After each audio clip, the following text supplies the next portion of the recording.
On a Brigitte qui nous dit être constipée de façon chronique et elle est inquiète et elle nous demande quoi faire. Si on a une tendance à être constipé, on a des gens qui sont constipés. Oui. Ils le seront toute leur vie en fait, globalement. Possiblement, mais encore une fois, ça peut aller dans un sens comme dans l'autre avec les changements hormonaux, le changement de mode de vie. À l'inverse, il y a des personnes parfois qui, une fois à la retraite, se mettent à faire plein de choses, à manger mieux, etc. et qui vont avoir un transit meilleur. Donc, alors pour Brigitte, ça dépend un petit peu de son âge et de si elle a d'autres symptômes et de ce qu'elle a essayé déjà. À partir de 45-50 ans, c'est vrai qu'on aime bien voir au moins une fois les patients pour discuter de l'indication de faire des explorations ou pas.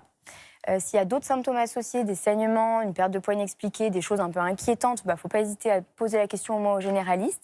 Et puis si on a essayé, comme disent les patients, tous les médicaments de la Terre, en vrai, vous n'avez jamais tout essayé, hein, on a plein de petites choses derrière. Là, effectivement, si on ne s'en sort pas avec les laxatifs classiques, c'est bien de venir pour qu'on vous aide.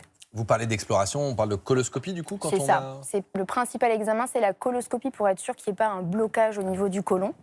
Et l'autre examen, mais là c'est un petit peu plus du domaine du spécialiste, c'est la manométrie pour mesurer comment ça se passe au moment de la défécation, au moment de la sensibilité au niveau de l'anus. C'est-à-dire, comment ça se passe une manométrie du coup ? Alors la manométrie de l'anus, c'est un examen qui se fait comme ça, sans anesthésie, il n'y a pas de préparation préalable. Souvent, on donne un petit lavement quand même à faire pour vider le rectum, le réservoir de sel, parce qu'on va travailler à cet endroit-là. Et tout doucement, avec délicatesse, on insère une sonde dans l'anus qui va remonter dans le rectum. Et on va faire plein de petits exercices. On va demander aux patients de se relâcher, au contraire de contracter. On va gonfler un petit ballon pour voir à partir de quand ils sentent un besoin, etc. Et puis parfois, on leur fait carrément évacuer le petit ballon pour voir ce qui se passe. Et pendant tout ce travail-là, on va mesurer les pressions, les volumes, les forces de contraction. Et il y a des patients qui ont un petit dérèglement, c'est ce qu'on appelle un asynchronisme. Au moment de déféquer, au lieu d'ouvrir l'anus, d'ouvrir la porte, ça se serre. Et donc on fait de la rééducation ? Exactement. Le premier traitement, c'est la rééducation anopérinéale. Donc, c'est des kinésithérapeutes très spécialisés dans le domaine, qui ont une formation supplémentaire et un attrait. C'est toujours des gens sympas. C'est vrai, c'est souvent des femmes très gentilles. Non, mais Donnel dit quelque chose d'important. C'est vrai que le premier pas peut être difficile. On se dit, j'ose pas y aller. Déjà, l'examen, tel que vous le décrivez, on se dit, c'est pas forcément une partie très agréable de plaisir, mais pourtant, ça peut aider les gens par la suite. Ah oui, mais complètement. En fait, mais déjà, pour venir nous voir... Ils mettent un petit peu de temps. Hein. Et pourtant, on est super gentils. N'ayez pas peur de nous. Alors, lorsque manger des fibres, boire beaucoup d'eau et bouger ne suffisent pas, pour régler la constipation, parfois, on peut être tenté d'aller vers des laxatifs sans ordonnance. Alors, comment ça marche ? Est-ce qu'il y a des risques ? Les réponses dans ce reportage signé Joanne Navier, Benoît Lordelot et Stéphane Joviado. Quand se rendre aux toilettes devient une épreuve de patience, sans aucune libération après plusieurs jours, c'est là qu'arrive la constipation. Pour y mettre fin, de nombreux médicaments sont vendus sans ordonnance. Des gommes à mâcher, des pâtes, des comprimés ou encore des poudres à diluer. Les laxatifs existent sous toutes les formes, mais est-ce une solution réflexe pour tout le monde ? Il y a toujours un effet secondaire avec un médicament. J'essaierai de trouver une autre solution. Un petit pruneau, par exemple. Au début, je prendrais naturel, puis si vraiment ça passe pas, je passerai à la pharmacie. Ça doit pas être très agréable, autant trouver une solution qui règle le problème. En pharmacie, ces médicaments sont très demandés car la constipation concernerait jusqu'à 1 personne sur 5, pour des raisons souvent très différentes. On a le syndrome de la princesse, vous savez, c'est quand on va dans un endroit qu'on ne connaît pas, psychologiquement on a du mal à aller aux toilettes, c'est connu. Et puis après, il faut le reconnaître, la sédentarité, c'est-à-dire que les personnes qui bougent de moins en moins, forcément, il y a moins ce réflexe du corps à alimenter les muscles qui vont aller activer les intestins. Et à chaque cause sa solution. Il existe 3 grandes catégories de laxatifs. Les osmotiques ramollissent les selles par un appel d'eau dans les intestins. Les laxatifs de l'Est augmentent le volume des selles grâce à leur teneur en fibres. S'ils ne fonctionnent pas, les laxatifs stimulants sont généralement conseillés pour leur efficacité.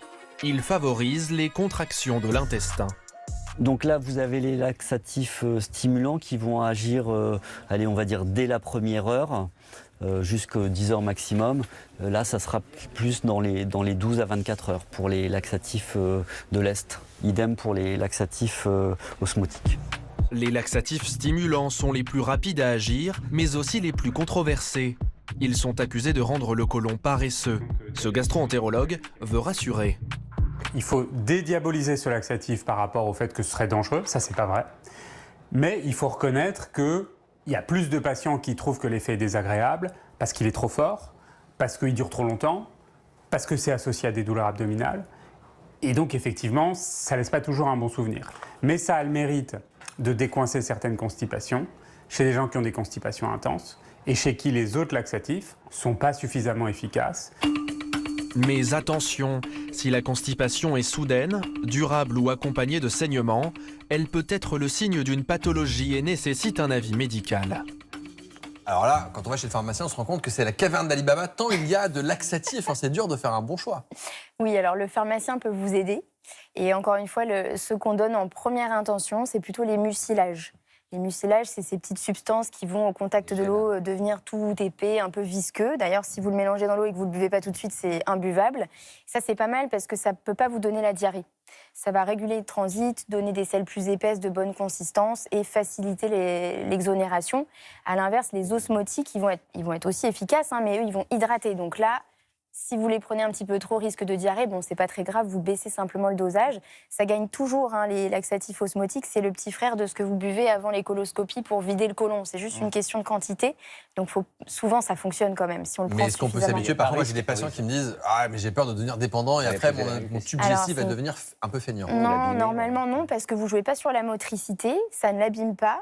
Il y a des patients effectivement qui décrivent cet effet-là, mais on n'a pas vraiment d'explication et sincèrement, c'est pas la majorité. Par contre, c'est vrai que c'est casse-pied, quoi. C'est-à-dire qu'il faut le prendre tous les jours. Dès que vous arrêtez de le prendre, ça s'arrête. Faut-il manger des pruneaux lorsqu'on est constipé? C'est France qui nous pose cette question. C'est une bonne question, France. C'est un bon réflexe. Les pruneaux, c'est assez riche en fibres. C'est un des aliments un petit peu riches et il y a même des études sur les pruneaux californiens qui montrent que c'est bénéfique. Est-ce que ceux d'un autre pays, ça marche pas? On peut rester local et... Non, pruneaux d'Agen, ça vous va bien, tout va bien.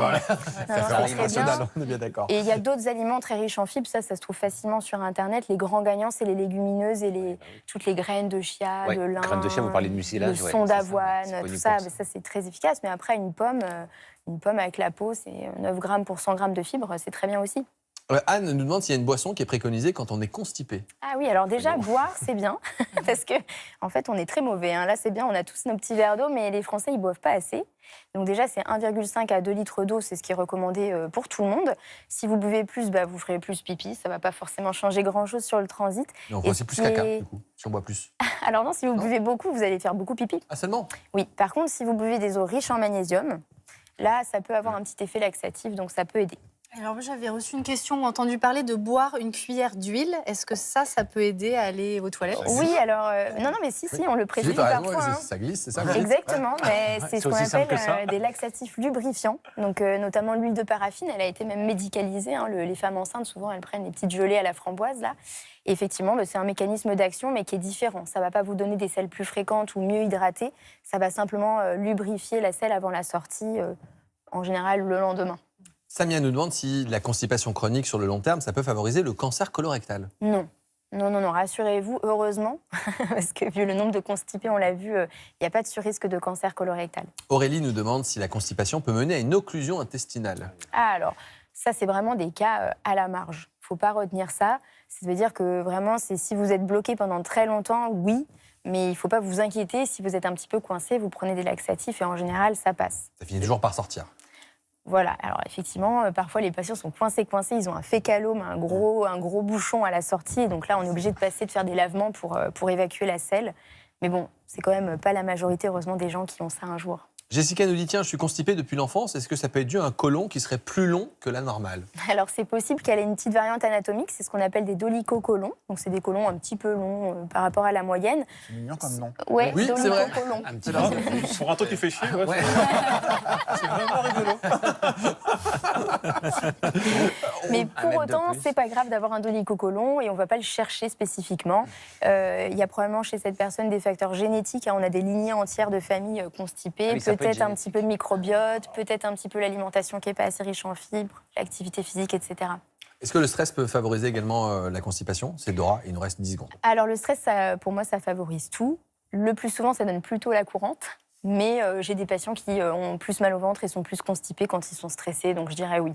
Eh bien, merci d'avoir répondu à toutes nos questions.